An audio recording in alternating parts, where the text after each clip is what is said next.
बिस्मिल्लाहिर्रहमानिर्रहीम। Army chief की field marshal के तौर पे तकर्रुरी कल एक सडन न्यूज़ थी और एक सरप्राइजिंग न्यूज़ पूरी कौम के लिए, और मेरे हिसाब से एक गुड न्यूज़ थी ये पूरी कौम के लिए। देखें, अभी वीडियो बनाने का मकसद ये है कि किसी भी खबर का स्टॉक मार्केट से या बिजनेस एनवायरनमेंट से कोई भी अगर लेना देना होगा तो वहाँ पर मेरी ड्यूटी बनती है कि मैं इन्वेस्टर्स को एजुकेट करूँ इस चीज़ को लेके। देखिए, इस तकर्रुरी को लेके मैं जहाँ तक इसको कैलकुलेट कर रहा हूँ अपने पॉइंट ऑफ व्यू से, कि पाकिस्तान का जो सबसे बड़ा मसला है वो है पॉलिसीज का कंसिस्टेंट होना, पॉलिसीज का लॉन्ग टर्म होना। हर दौर में कोई भी पॉलिटिकल पार्टी हो या कोई भी आर्मी चीफ हो, वो अपने हिसाब से, अपने टेन्योर के हिसाब से पॉलिसीज को बनाते रहे और अपना अपने जाने के बाद दूसरों के ऊपर एक मलबा छोड़ के जाते रहे। पाकिस्तान का इशू सिर्फ यही है, और पूरी दुनिया से अगर आप कंपैरिजन भी करेंगे तो पूरी दुनिया के अंदर हर हर कंट्री के अंदर पॉलिटिक्स होती है, हर कंट्री में सियासत होती है, लेकिन जो फाइनेंशियल साइड है उसको कभी नहीं छेड़ा जाता सिवाय पाकिस्तान के, कि आप अपनी गवर्नमेंट को बचाने के लिए आप कुछ ऐसे जो है डिसीजंस लेते हैं आखिरी के 1-2 साल में कि आने वाली गवर्नमेंट के लिए एक मुसीबत खड़ी करते हैं। और यही चीज़ बिल्कुल जो है वो हमारी स्टेब्लिशमेंट की तरफ से हमेशा हमने देखी। ये तकर्रुरी बेसिकली इन्वायरमेंट को जो है वो एक कॉन्फिडेंस देगी, बिजनेस इन्वायरमेंट को एक कॉन्फिडेंस देगी कि कम से कम आज जो पॉलिसीज इंप्लीमेंटेड हैं या आज जिन पॉलिसीज की तरफ हम बढ़ रहे हैं, ये लॉन्ग टर्म जो है वो रहेंगी। क्योंकि ये तकर्रुरी ऐसी है कि इसका एक ड्यूरेशन जो है वो लॉन्ग होता है। अब कहीं पे ये सुन रहे हैं कि ये लाइफ टाइम भी होता है, और कहीं अगर कोई टाइम की रिस्ट्रिक्शन भी होगी तो भी वो कोई ऐसा छोटा टाइम फ्रेम नहीं होगा कि जिसमें इकोनॉमी को स्टेबल होने का मौका ना मिले। मेरे हिसाब से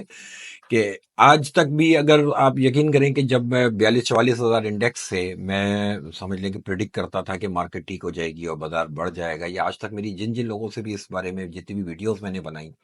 मैं हमेशा ये कहता रहा कि भाई ये जब तक आईएमएफ 3 साल है तो 3 साल की गारंटी है कि आपके यहाँ फाइनेंशियल स्टेबिलिटी रहेगी। लेकिन इस डिसीजन के बाद मैं कम से कम इस बात से थोड़ा सा जो है वो कॉन्फिडेंस में आया कि अब ऐसा लगता है कि देखें, अगर आज ये पॉलिसीज जो इम्प्लीमेंट हुई हैं, ये अगर आने वाले 5-8 साल 10 साल अगर इन पॉलिसीज को कंसिस्टेंट जो है लेके चला जाए, तो कोई वजह नहीं है कि पाकिस्तान की इकोनॉमी एक स्ट्रांग फुटिंग पे जा सकती है। और ये इकोनॉमी में इतना पोटेंशियल है कि ये एक ग्रोइंग इकोनॉमी के तौर पे जो है वो पूरी दुनिया में नमूदार हो सके। ये जो तकर्रुरी है ये आपकी बिजनेस कम्युनिटी को एक कॉन्फिडेंस देगी, ये आपकी स्टॉक मार्केट को एक कॉन्फिडेंस देगी, और ये आपके फॉरेन इन्वेस्टमेंट जो है करने वाले लोग हैं उन फॉरेनर्स को एक बड़ा कॉन्फिडेंस मिलेगा। और उसका सिर्फ रीजन यही है कि वो आपकी इकोनॉमिक पॉलिसीज में कंसिस्टेंसी देखेंगे। देखिए, आपकी मार्केट की ग्रोथ जहां तक मैं अपना जाती तौर पे बताऊं कि मेरा ये था कि 2-3 साल का ये जो आईएमएफ का प्लान है, इसमें हमें मार्केट के अंदर जो है वो स्टेबिलिटी नजर आएगी, इसी में कमा के जो है अपने आप को साइड करना चाहिए, और आगे जो नई गवर्नमेंट का जब टाइम आ रहा हो तो थोड़ा सा कॉशियस हो जाना चाहिए। लेकिन अब मेरे हिसाब से हालात चेंज हैं। अब मुझे ऐसा लगता है कि देखें, बाजार कंसोलिडेट करे थोड़ा बहुत ऊपर नीचे करके, पिछली वीडियो में मैंने 1,40,000 का इंडेक्स का मैं टारगेट दे चुका। मुझे ऐसा लगता है कि देखें, अब हम स्ट्रांग फुटिंग पे चलेंगे आगे। आपकी इकोनॉमी सिर्फ इस वजह से अब ज्यादा स्टेबल रह सकती है, जो इंटरनेशनल डोनर्स हैं वो आप पे ट्रस्ट कर सकते हैं, जो इंटरनेशनल इन्वेस्टर्स हैं जो अभी 1-1.5 साल से आपसे वादे तो कर रहे हैं लेकिन आ कोई नहीं रहा था। उसका मेरे हिसाब से सिर्फ रीजन यही था कि उनको भी इस बात की बेएतबारी है कि 3-4 साल बाद जब नई गवर्नमेंट ने आना है तो फिर एक नई पॉलिसी होगी, और फिर पुरानी पॉलिसीज में जैसे आपने देख ही लिया ये पावर सेक्टर के ऊपर जिस तरह के मामलात हमने इस दौर में देखे।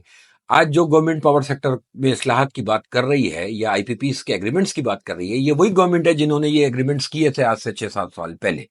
यानी इस मुल्क को गड्ढे में डालने वाले भी यही लोग थे। अब आज इनको एहसास हो रहा है कि हमने जो डिसीजन लिए थे वो गलत है। बात यह है कि इस मुल्क में एहतसाब नहीं होता, एहतसाब जब तक नहीं होगा तब तक ये मुल्क जो है ठीक नहीं हो सकता। और मुझे लगता है कि इस तकर्रुरी के बाद मुल्क में एहतसाब का अमल भी तेज होगा, क्योंकि जिस मिजाज के ये चीफ साहब अभी तक लग रहे हैं, ये प्योर एक सोल्जर आदमी है, और ये सोल्जर, प्योर सोल्जर जो है ये कम से कम मुसीबत तो खड़ी करेगा, जैसे उसने इंडिया के लिए मुसीबत खड़ी की। फिर आपने देखा कि कुछ अरसे पहले पाकिस्तान में जो मौजूद हमारे लोकल्स थे, जो एंटी पाकिस्तान जो कंपेन्स चलती रही सोशल मीडिया पे, उनके लिए भी मुसीबत बन के जो है ये नाजिल हुए। مجھے خوشی ہے اس بات کی، اور میں سمجھتا ہوں کہ آپ کی مارکیٹ میں شاید اب 1,40,000 سے بھی اوپر کا کوئی پوٹینشیل بن سکتا ہے۔ اب انٹرنیشنل جو انویسٹر ہے وہ آپ کے اوپر کانفیڈنس کے ساتھ جو ہے انویسٹ کرے گا، اور یہ اسٹاک مارکیٹ ہو یا ایک اوور آل بزنس انوائرمنٹ ہو، وہ سمجھ لیں کہ میرے حساب سے اب بڑے اسپیڈ سے گرو کر سکتا ہے اس نیوز کے آنے کے بعد۔ تھینک یو، آپ لوگوں کا بہت شکریہ۔